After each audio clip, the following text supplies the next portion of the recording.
மக்களே பாருங்க, நாங்கள் இன்னைக்கு ஒரு குழம்பு வைக்க போகிறோம். பருப்பு அரிஞ்சு வச்சுருக்கோம், ஒரு பாத்திரம், தக்காளி, 4 பல்லு பூண்டு, இவ்வளவு உள்ளி, சின்ன உள்ளி, இது இவ்வளவு குக்கரில் போட்டு வேக வைக்கிறதுக்கு அரைச்சி சேர்க்கணும். தேங்காய், சின்ன வெங்காயம், ஜீரகம், 4 பல்லு பூண்டு,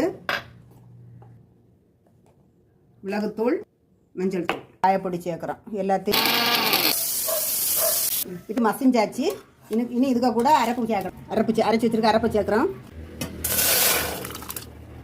தேவைக்கு உப்பு போடுறோம். இது கொதிச்சு குழம்பு பருவத்துக்கு ஆவியாச்சு. கொஞ்சோண்டு நெய் ஊற்றுறோம். கடுகு போடுறோம்.